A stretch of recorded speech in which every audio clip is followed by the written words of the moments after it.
بسم اللہ میں السلام علیکم گائز، امید کرتی ہوں آپ لوگ خیریت سے ہوں گے۔ ویلکم کرتی ہوں میں آپ کو اپنے یوٹیوب چینل پہ۔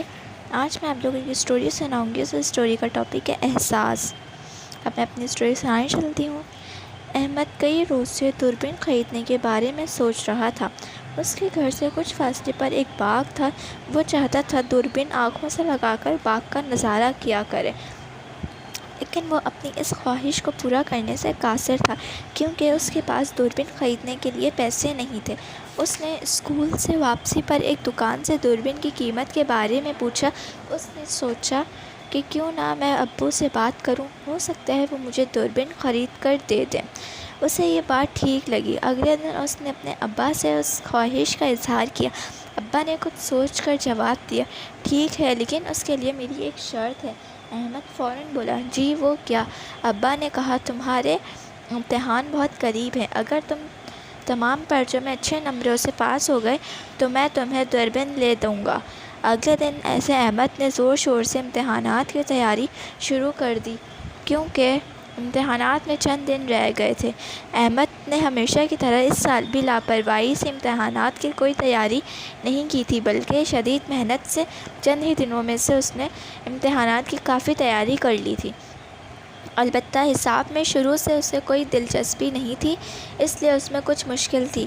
ایک دن اسکول میں حساب کے پیریڈ کے بعد استاد نے احمد سے کہا، آپ یہ کاپیاں اسٹاف روم میں رکھ آئیں، مجھے کسی کام سے پرنسپل صاحب نے بلایا ہے۔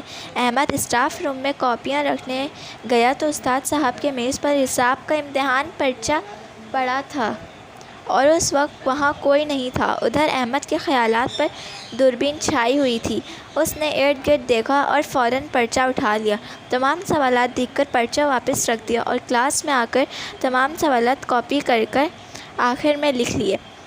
پھر امتحانات ہو گئے۔ احمد کے سب میں اچھے نمبروں کی امید تھی اور اپنی خواہش پوری ہوتی نظر آ رہی تھی۔ خیر، امتحانات کے نتیجے آیا۔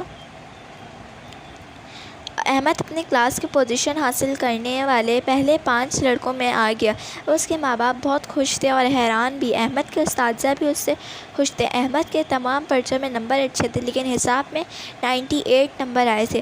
اس پر سب خوش تھے، لیکن احمد خوش نہیں تھا۔ اداس سوچوں میں گم۔ ماں کے بار بار پوچھنے پر احمد نے کچھ نہ بتایا اور احمد کے ابا کے لیے سب سے حیران کن بات یہ تھی کہ احمد نے ابھی تک ان سے دوربین کا مطالبہ نہیں کیا۔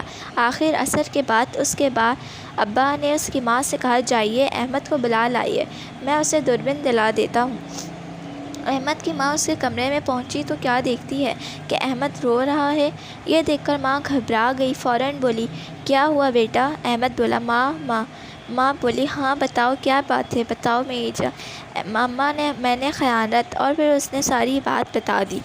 ماں نے کہا، شکر ہے بیٹا آپ کو احساس ہو گیا، ورنہ بہت سے لوگوں کو تو اپنی کئی کا احساس تک نہیں ہوتا۔ اچھا، اب ابا کے ساتھ دوربین لینے چلے جاؤ۔